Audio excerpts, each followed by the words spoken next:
All right, all you positive heads. On this week's Soul Share episode, I'm very excited to have Dr. Claudia Thompson here with me on the show. Claudia blends science and spirituality to help guide souls through profound transformations, essentially to help them better connect to their higher selves. Hey there, Claudia. Welcome to the show, my friend. Hi, thanks for having me. I'm happy to be here.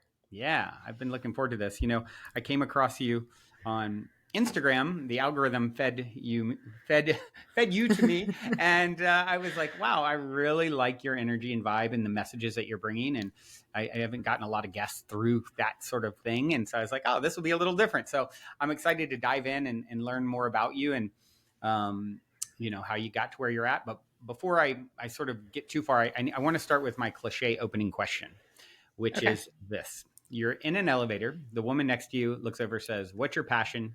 You got 10 floors to answer. What do you say? Ooh, I want to help people authentically express themselves Hmm. and really connect in with that higher version of themselves, the version that is free from the masks, the traumas, the restraints Hmm. of this planet and the Hmm. density that we experience while we're here so that they can live a more aligned life where they see even their most difficult challenges as something beautiful that they can transform through. Yeah. Yeah, I love that answer. It's so, I think the case, especially with people that would be tuning into this broadcast, the sort of wounded healer, understanding that we're meant to go through it so that we can transmute it and then help others who Yeah. are coming behind us in a sense, right?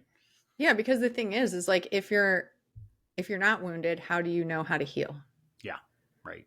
Like that's the only you have to learn through doing. Yeah.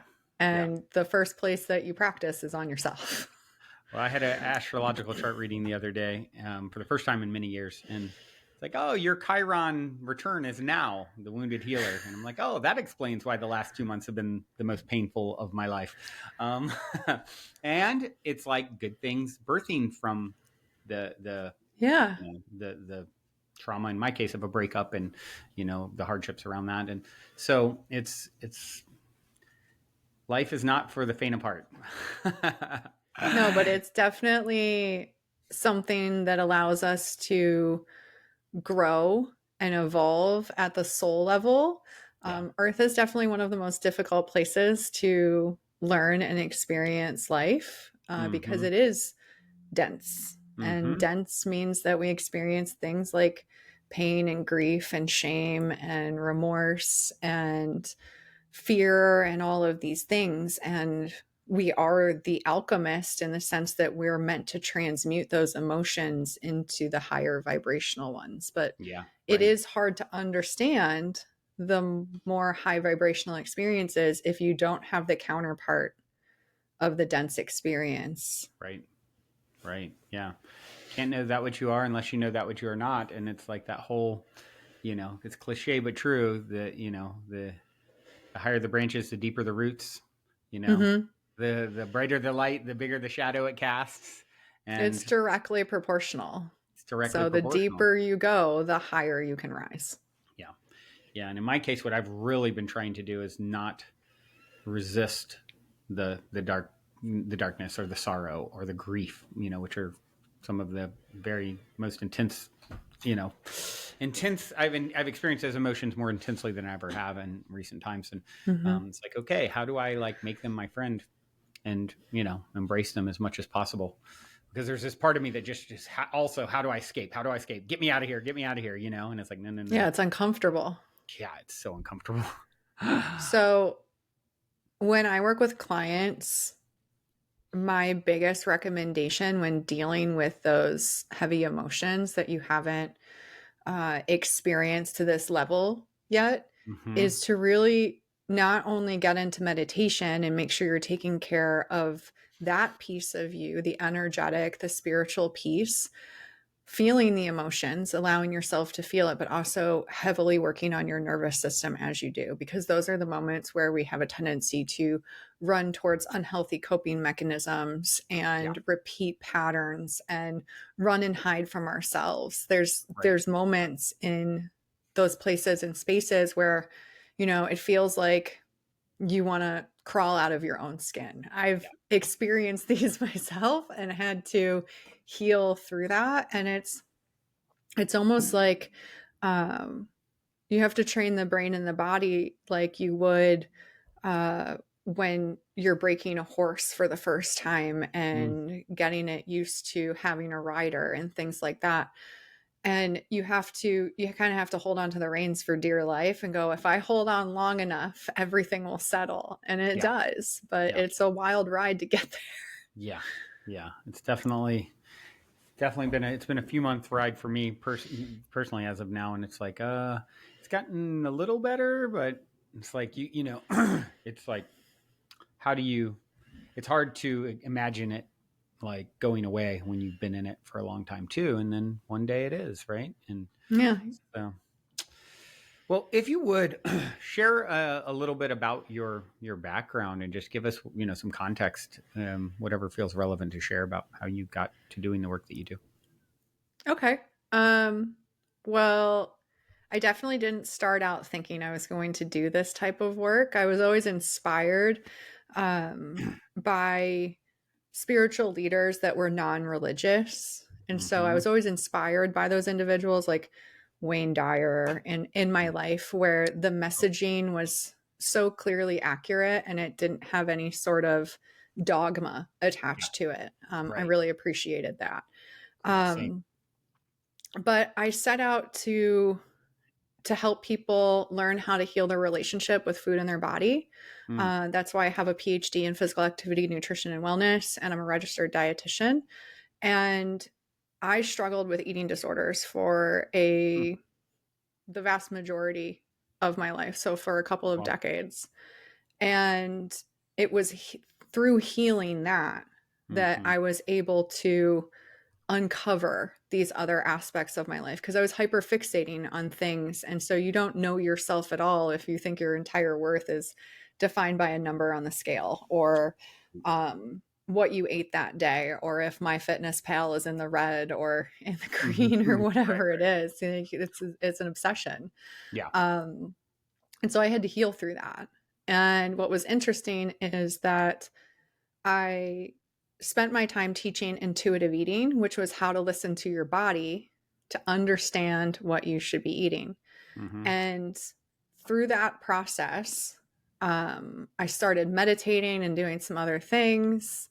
And I really opened myself up to these other layers that had always been there, but I was always kind of pushing to the side and going, oh, that I don't know where that voice is coming from, but we're just going to go ahead and ignore it, because I definitely grew up in an environment where you didn't necessarily discuss having communication with guides or your invisible friends when you're a little kid or anything that. So if I look all the way back, I think I've been doing these things for a long time.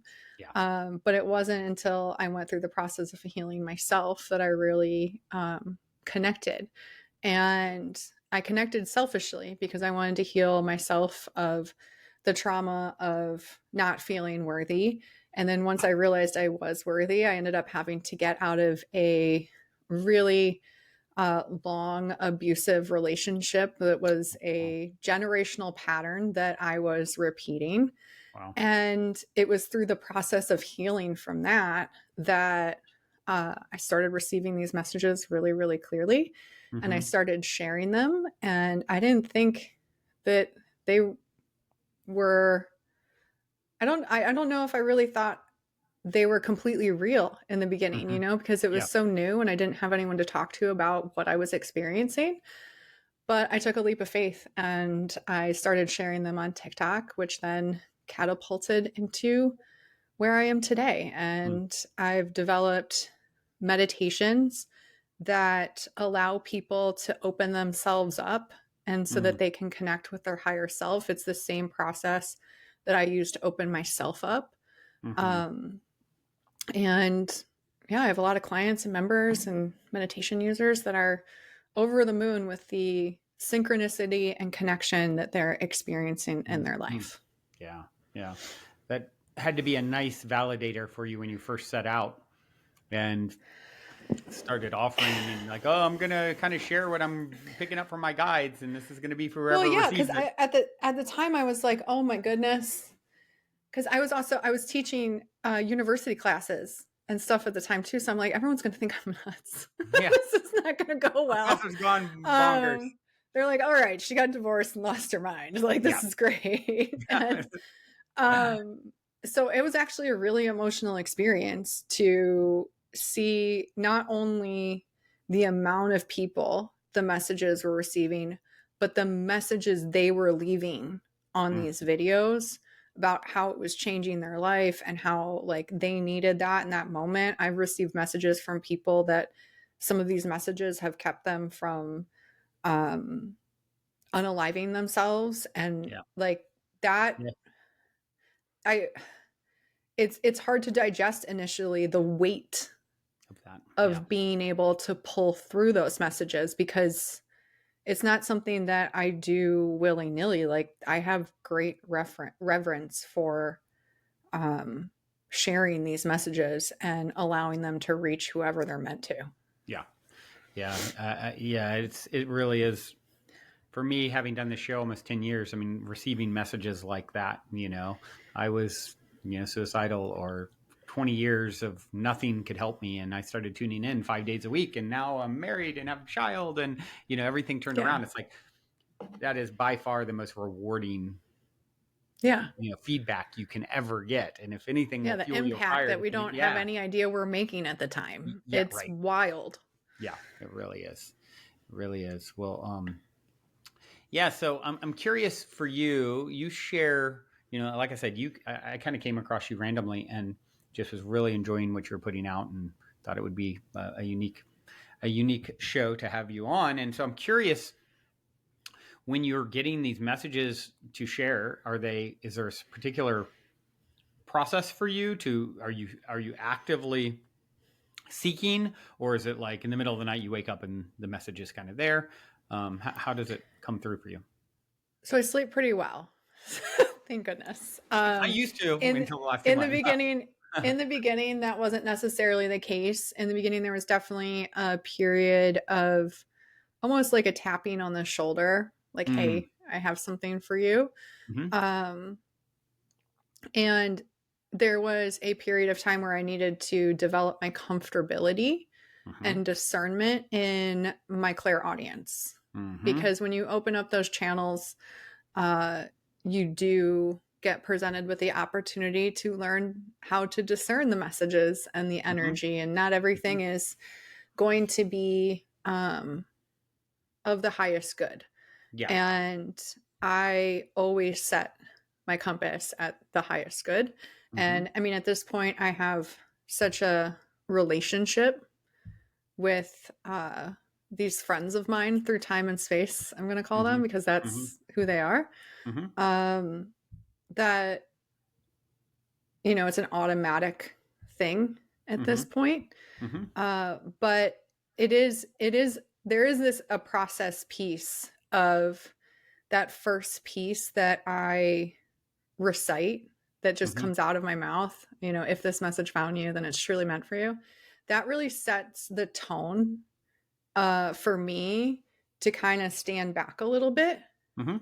and let whatever needs to come out come out. So Yeah. it's a cue for me. It's almost like I developed this technique of self hypnosis where I get my analytical mind out of the way. Mm-hmm. And the thing with those messages is to be honest, I don't have any idea what they say until I publish them. So I Wow. edit them. I take like the spaces out where there's just kind of a gap where I'm pulling it in, Mm-hmm. and I take those spaces out. But other than that, I don't listen to it for the like congruency of the message, because again, it's not about my analytical brain assessing Mm-hmm. that message. It is about just sharing what came out. Yeah. Wow. Very interesting. Yeah. So I'm curious. You said you're friends through time and space. So are you with you? It's particularly like your guides that are communicating these messages to you, and how familiar are you with them? Is it like, oh, I know them by name, or how does it come through?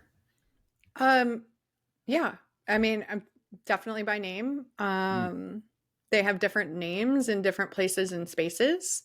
Hmm. It is a community of, I'm going to call soul family, family, family and friends Hmm. that I have spent many lifetimes with.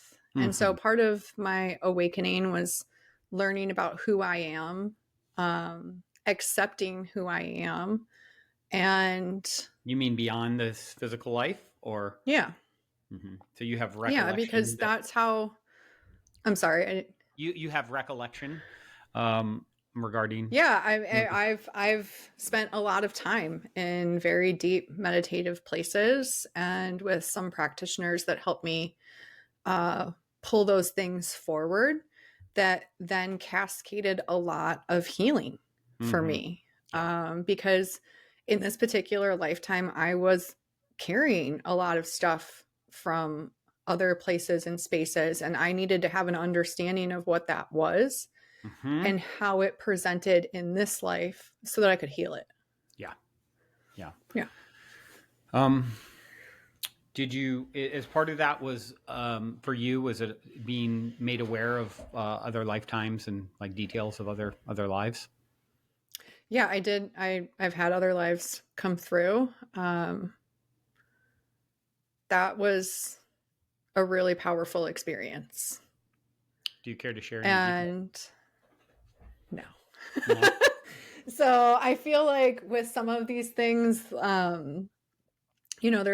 there's my understanding of what I need to know in order for me to fulfill my mission and purpose here. Hmm. But I don't feel like that is, and I think this would be the case for a lot of people, to be honest, um, because once you put that energy out in for public consumption, then you have other people's energies in your story in a way that's not necessarily helpful or healing. Hmm. Yeah, it's an interesting perspective. I see. Well, what what have you found? Um, what obviously the world is in a very interesting place right now. We're in Yeah. uncharted territory on multiple fronts. So I'm curious, you Excuse know, me. mhm. What do you have any particular theme that has come through a lot with your guides and sharing, and like, what comes up for you is like, for there's people out there listening who are sure are worried, like World War III is on the brink and the election is, another week or so. And I know people that think the world is going to fall apart, and, and then you have personal challenges and traumas and things like I shared a little bit I've went through. And it's like, what do you think is the, you know, I don't know. Do you We have a particular? manifest more of what we believe, Mm-hmm. and anchoring your energy in a place that is aligned with faith over fear Mm-hmm. is incredibly important. Yeah. That's the hinging point, Yeah. right? Yeah. Because even if I look back at my own life and I don't look at world events, Mm-hmm. the moments of my life that Mm-hmm. were the most dire because I felt there was no way out. Yeah. I felt that I wasn't enough. I Mm-hmm. felt that the worst thing was going to happen instead of the best thing. Mm-hmm. And when we flip our anchor point of perspective, Yeah. we anchor our energy into timelines that are much more positive, Yeah. that are much more transformative. Yeah, it's not going to be easy. Nobody Yeah. said it was going to be easy, but it will be highly transformative in a way where we get to be better than we were before. Yeah. That's kind of the way humans learn, right? We push everything to the edge, to the brink, Yeah. and then we're forced to change. Yeah. Totally. Totally. Yeah. I think what you said is a really, really good way to put it. And it's like, yeah, you have the opportunity and the decision at all points of, is it faith or is it fear? And, Yeah. is it love or is it fear? and Mm-hmm. that decides which version of Yeah, experience which you're going to version have. do you want? Mm-hmm. Because I mean, we're manifesting these things individually, but we're also doing it on a collective whole. So Yeah. there is a part of this where the energies that are focused on the positive have to hold their ground Yeah. right now, no matter what. Yeah. And that is the absolute truth of how energy manifests in our world. There is two distinct timelines. One is very not fun. Yeah. Right. And A lot of the density. other is also difficult, but we get to become something that is much more balanced and much more beautiful and much more aligned with the principles that the frequency of abundance isn't limited. Yeah. Right. Right. Yeah, it is a daily conscious effort, and then you get those times where you're really put to the test with it. Like, do you trust the Oh, yeah. process?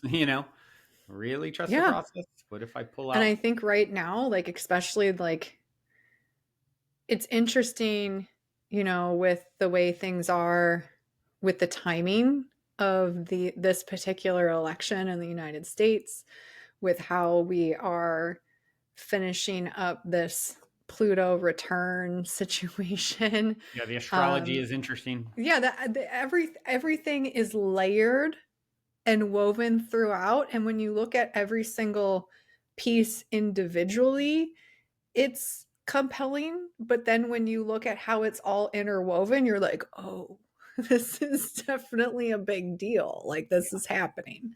Yeah, Um, and it's not about being an ostrich with your head in the stand. Like, it's yeah. not about ignoring everything and having complete and total toxic positivity. It's going, Oh, no, I see this, and and now I'm going to go here. I'm going to go over here instead. Yeah, Thank yeah, you. right. Yeah, yeah. I think it's like acknowledgement, but not obsessing on. And that's the Yeah, sort I of. mean, because I think especially people like you and like me, like, if we obsess on those things, we're going to pull that in.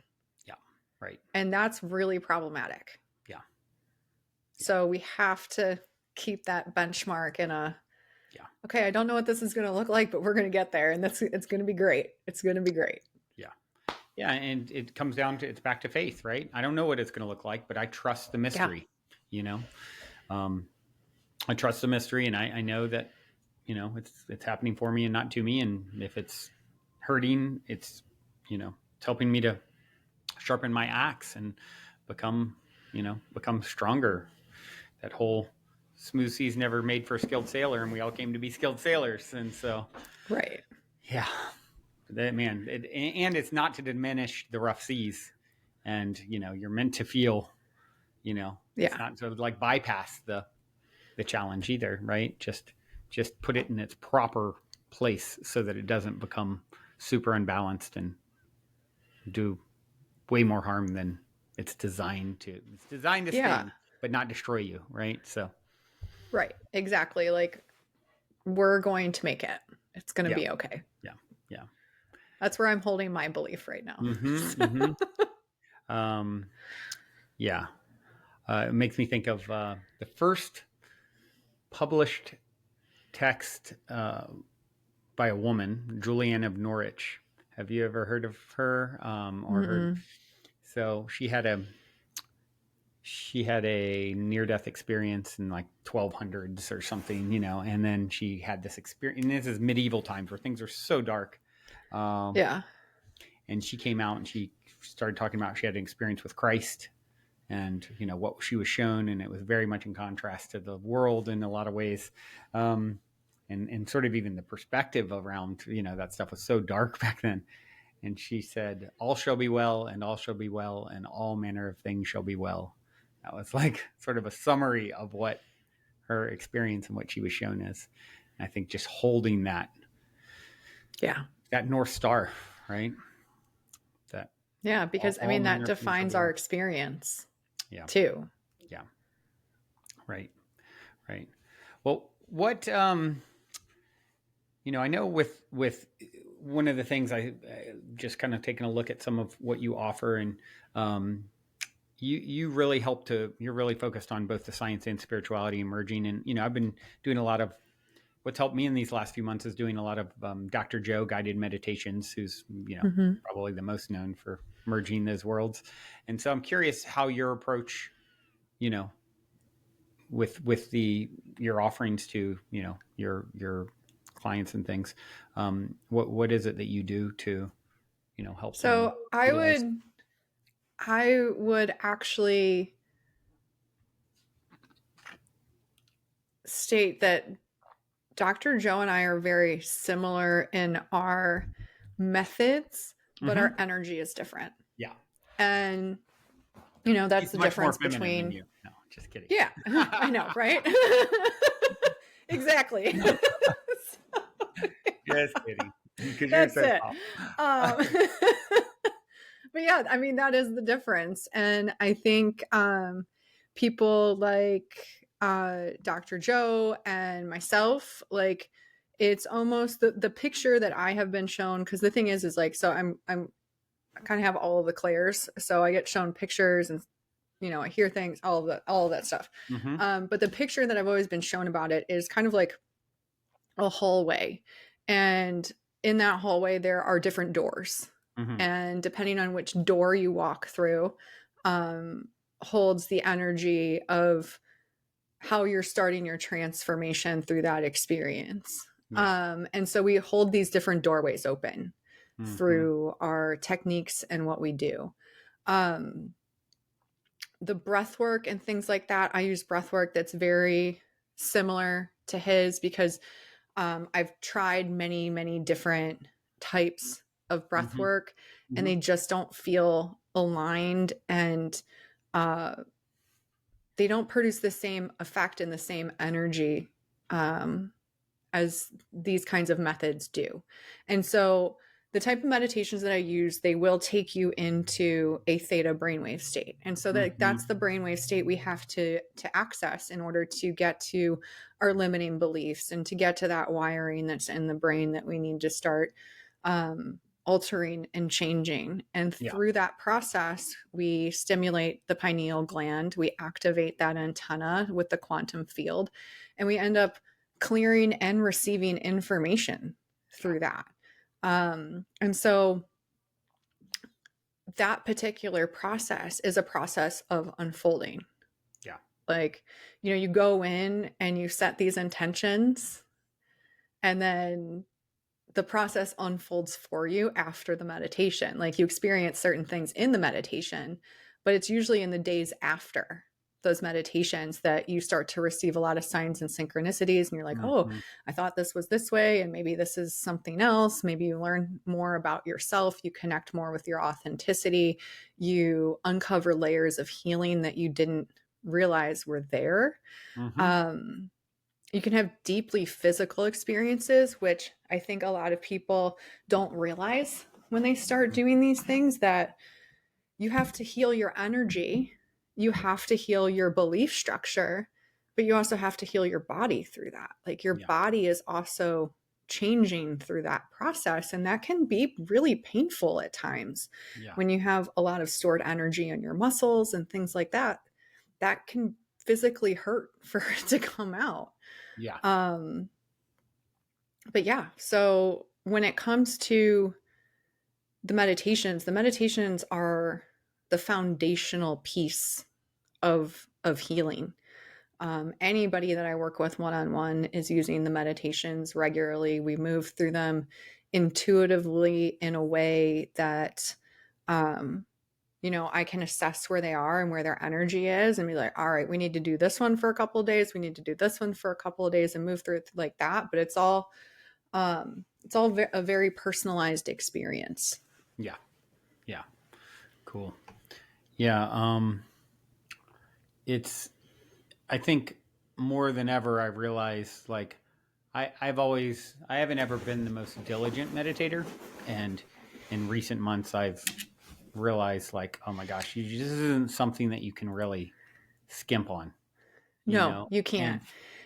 You can't. yeah. And I think especially with everything that you're going through, that's even Mm-hmm. more of a reason to Yep. get in there and figure out what's going on and get quiet and Yeah. feel your way Yeah. through that. Yeah. Um, Something that's really cool that really motivated me to connect the science and spirituality piece Mm-hmm.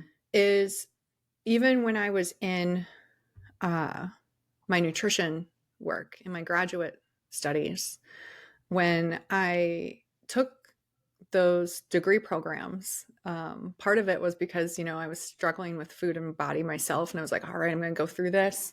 I'm going to help other people, but I'm also going to figure out the exact prescription that I need to follow to get the outcome that I want. And what I found was that there is no such thing Yeah. at all. Yeah. When we look at highly controlled nutrition studies, so you have people who live in a facility who have highly controlled caloric intake, all of their activity is measured, and they are supposed to lose X amount of weight. Some people will gain weight, some people will lose a little bit, some people will lose a lot, some people will gain a lot. And there was always this missing piece as to why, because everything was controlled. And what I realized through my own healing process was it's the thoughts and feelings that they are Mm. having that are not being addressed. There are the traumas that are not being addressed. Mm. There's this whole piece of them. Like, yes, you're looking at the physical piece, you're measuring the physical piece, but you're not looking at all of these other pieces. And that's the missing link as to why some people over here, some people over here, and over here. And like, there's no correlation as to why any of that is happening. And it's because it's very difficult to measure these things. Yeah. And what I will say is the work that um, Joe Dispenza is doing with his university team and the research that they're doing is really profound work, in that they've figured out how they can measure some of Yeah. these things and start to Yeah. show the link. And that's Yeah. important because, we also have the Nobel Prize with quantum entanglement. And Mm-hmm. so we're starting to really connect these different levels of science and ourselves and our soul and go, Yeah. okay, wait a minute. Yeah. We can figure this out to the extent that the human can figure it out. Yeah. Right. Right. Definitely more than has been figured out, and less Mm-hmm. than knowing it all. But yeah, it's Will interesting always be because less than knowing it all. that's for sure. Um, yeah, but it's interesting because science, in the past it was like sort of science and spirituality were so oppositional, and now it's kind of Mm-hmm. like I feel like how can you not?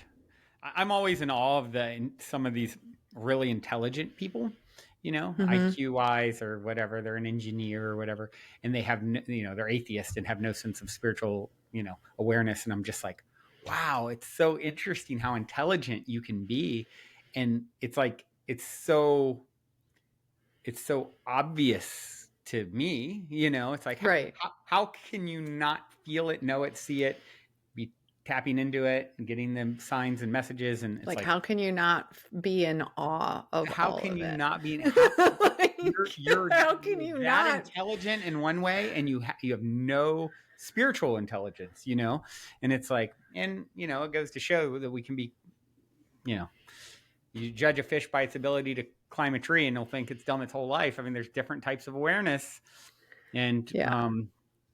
it's just I'm in awe of the amount, the people that still don't see or feel it, and yet Mm-hmm. I think there's less and less of that. It seems like science and spirituality are definitely playing a lot nicer Yeah, these days. they definitely are. And again, like, I feel like that is in large part due to a lot of the work that people are doing. Yeah, Because when people are working, more and more people today are working on healing themselves than ever before. And in doing that work, they're changing their own energy. And when they change their own energy, they're changing the the median collective. point of the collective. And Yeah, so that ripples out and affects everyone in every place and space, in every walk of life. Mm-hmm. Yeah. Yeah. It's like Ram Dass said, the only thing I can do for you is work on myself. The only thing you can do for Right. me is work on Yeah. yourself, because we are, the consciousness that animates my form is the consciousness that animates your form. And Mm-hmm. the separation between us is illusory in nature. And therefore, by working on myself, it's going to impact your field in some way, shape, or form, and we're all doing this dance together and separately simultaneously, which is just the fascinating structure that we're part Yeah, of. it's a lot. It's a lot to take in. Mm-hmm. And it's also really important to stay grounded, Yeah. because I see a lot of people who are just starting to open up, and there can be a level of excitement, a level of newness, which is all positive. But then there's also this innate nature in the beginning that once you realize how connected everything is, it can get very overwhelming. Yeah. And it can go in the other direction of like, okay, like what's the point of Yep. all of this? Yep. And that's when you have to ground back and remember that you are a unique fractal of source experiencing life in an incredibly unique way. Like Yeah. source is learning about existence in itself through you. Yeah. Yeah. You are unique, just like everybody else. Just like everybody else. Yeah. Right. It's yeah, it's quite the dance. And to me it's always fascinating. Like I remember having someone on this show years ago, and he claimed he could tap into lifetimes, and he was very math centric, and he was like, "Oh, you have significant past life interactions with 58.2% of the guests that you have, and you have Oh, another wow. like That's lesser really known." specific. Yeah, I was like, wow, okay. So ever since then, I always think, whenever I have someone on, like, oh, I wrote a book called The Golden Key a few years back, Modern Alchemy to Unlock Infinite Abundance. And opening line is "Nice to meet you again for the first time." And so I Mm-hmm. always think in those terms whenever it's like, oh, like we just met, but did we really just meet? Well, we just met Right. as these beings. And like, what is the history there? And what is to me, that's the most fascinating thing to, so. Yeah, actually, looping back to my past life stuff. Mm-hmm.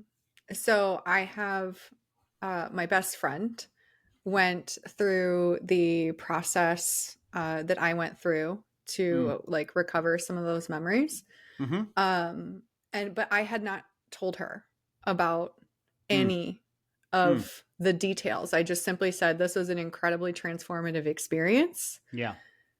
I don't want to compare your journey to my journey or vice versa. So I'm not going to give you any details. And that's another reason why I don't share it, because it's Mm-hmm. like, I don't want anyone to compare Yeah. my reality to their own reality. Like that's not, Mm-hmm. it's not helpful. But she went through, and then, she was dropped off at my house afterwards, and she looks at me and she goes, I know who you were. Wow. And then proceeded to relay information from my past life that I had validated In your own myself experience. in my own experience that I Wow. did not inform her of. And Wow. so there, these things synchronistically are verifiable in ways that we can't Yeah. understand. The Right. interconnection is That's so so nuts. complex. Yeah. Like Right. it was such a movie. Like I think I dropped my knees in that appointment, and I was like, oh my God, it's all real. Yeah. Like, Well, yeah. I mean, a validation like that, you just once again, yeah. like impossible to get by chance. So. Yeah, because you can't orchestrate those things. Yeah. You can't orchestrate that level of confirmation and Yeah. synchronicity in your life. And that's what I encourage people to dive deeper into, is have the courage to learn who you actually are and allow the universe, allow your guides, allow source to show you confirmations of all of these things so that you can walk on your highest aligned path. Yeah. Yeah. Yeah. It definitely, you have those sorts of moments and you just realize like, oh my gosh, how am I like stressing and not trusting? when you can Mm-hmm. see the level of orchestration that is Yeah, transpired. it's awe-inspiring and it's overwhelming in the best way, because in those moments you connect with a such a pure vibration of universal love, Mm-hmm. of just unconditional love, that Yeah. you're like, oh my God, like Yeah. all of this really is Yeah. unbelievably orchestrated. And I get to be here. I Yeah. get to be here and I get to participate, and I get to participate in a way, in a high level way. Right. Right. Well, speaking of, these awe-inspiring stories, I mean, that you kind of halfway shared one. I always love. You didn't give us the dirty details, but that's okay. Maybe there is something else up your sleeve. As the listeners know, I always love to hear stories of synchronicity, serendipity, positive paranormal stories. Is there anything that comes to mind that's fun story time to share? So we kind of talked about this before we started the podcast, about how life is so synchronistic that there's so many that I'm not sure exactly which one to pull from. So I'm going to go with the one that was most obvious to me Mm-hmm. initially at a hinging point in my journey. Mm. So years ago, before I would consider myself fully um, awake. I don't know if we're actually ever fully awake. I think we're always doing these processes of Awakening. Yeah. awakenings. It's layers. Um, it's layers, but like the first big, thick, heavy layer, Yeah. um, it was a time where I was really grappling with uh, whether or not I was going to leave my marriage. Mm. It was even though it was a tumultuous relationship, that was still very hard for me to Sure. exit from. How long had And you been married, if I may ask? in total, I was married 13 years. Wow. Yeah. Yeah. So, I mean, I grew up with this person, Yeah. and that was my reality. That's all I Yeah. knew. Yeah.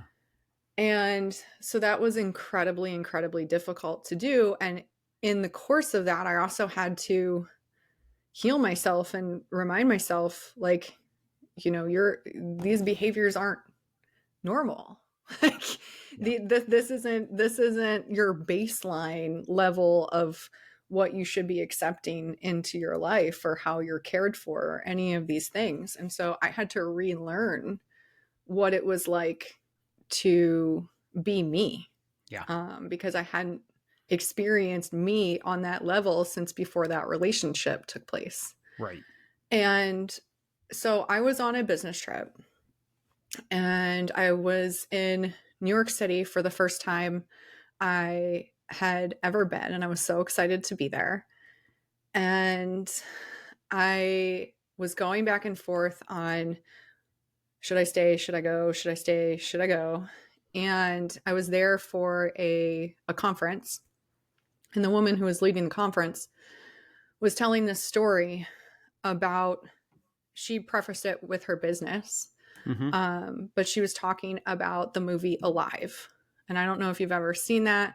Isn't that like a It's, survival kind of flick yeah, where they so could it's a crash? football team in South America, and it's a true story. Yeah. Yeah. Yeah. And I've seen the movie, so I knew what she was talking about.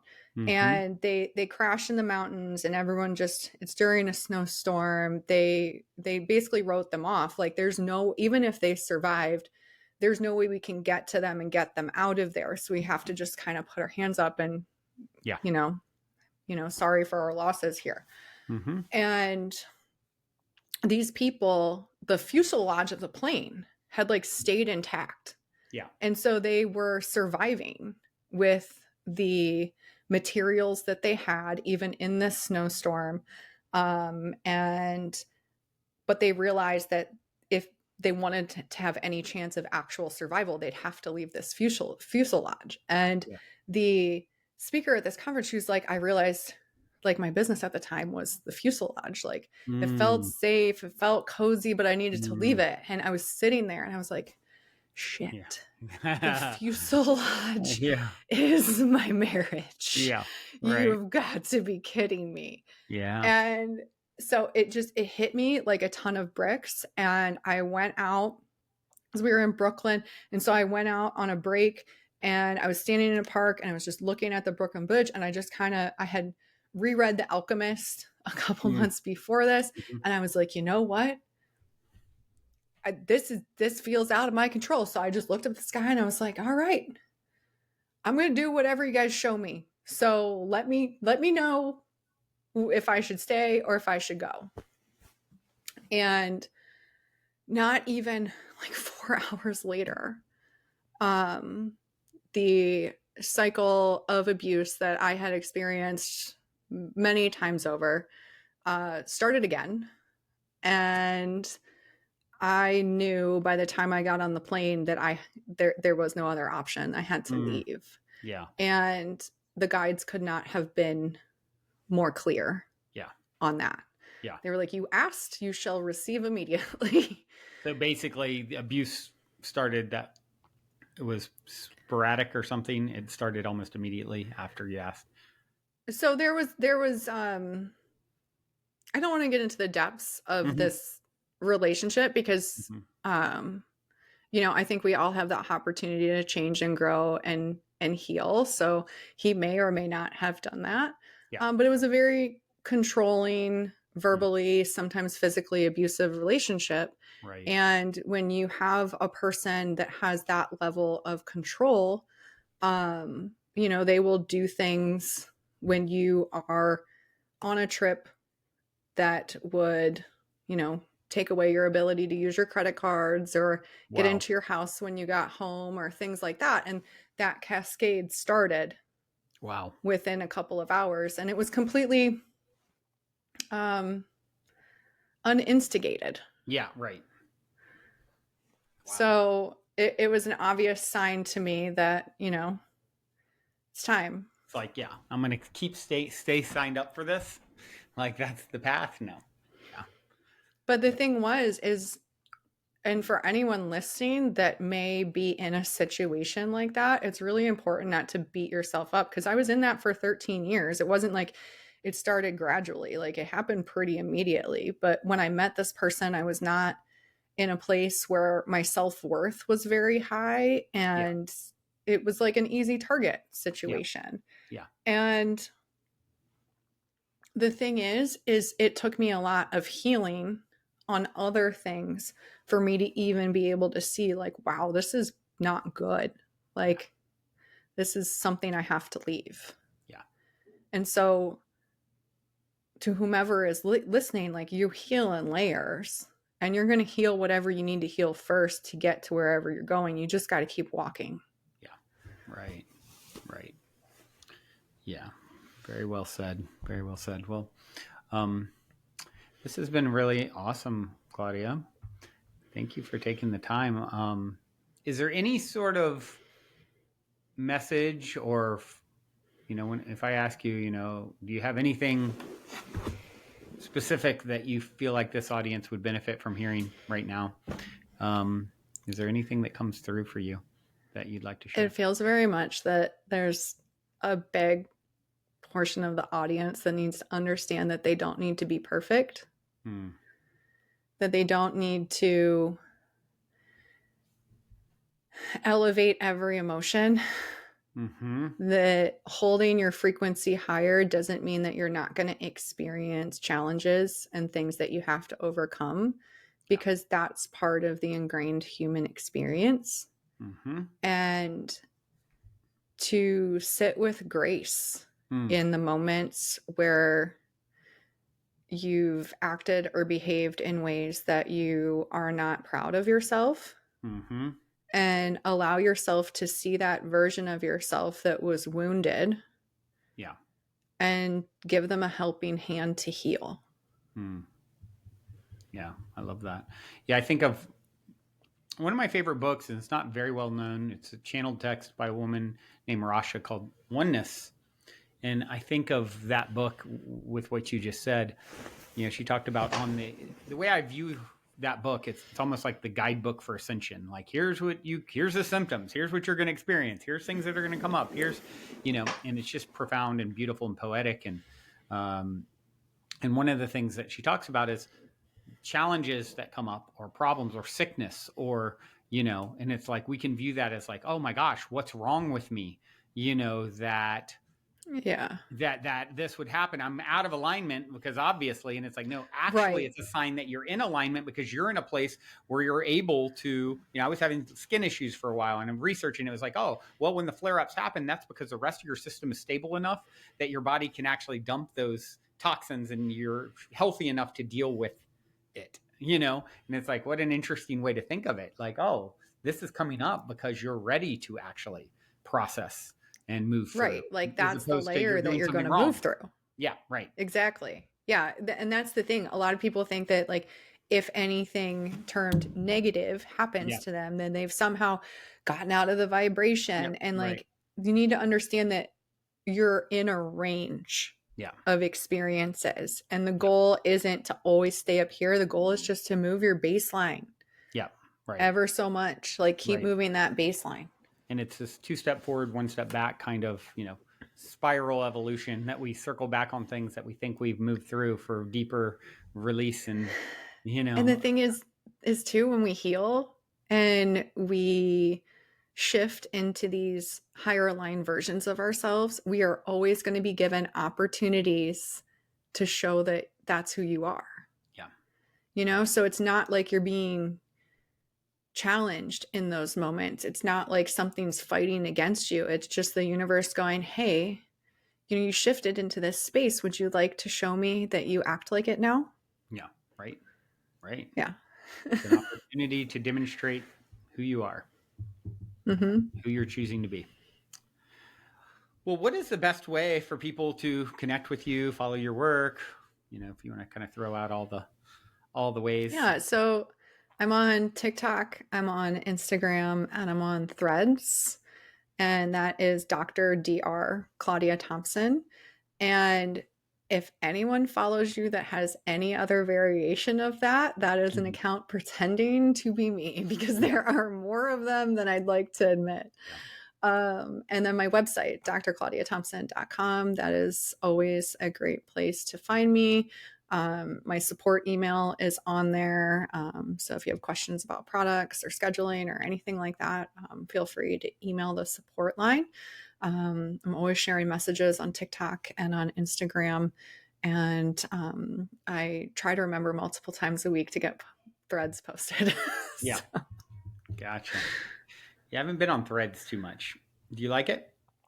I like it. I was never a big Twitter person, and so I never reopened or figured out what my password was to get back into the account after it shifted over, and I'm like, okay, you're gone, we'll go ahead and use Threads, that's fine. Nice. Very cool. Well, this has been amazing. You are such an inspiration and such a calming, clear, calming presence, and I know I have appreciated getting the opportunity to connect with you. And I'm sure the listeners feel the same. I do have one final question for you. It's my cliche closer. Okay. And it is this. In 60 seconds or less, what is the meaning of life according to Dr. Claudia Thompson? Meaning of life. TikTok. TikTok's the meaning of life? No, so just count down the 60 seconds. Way to put on the stress. All right, I'll give you longer. All we have is the present moment.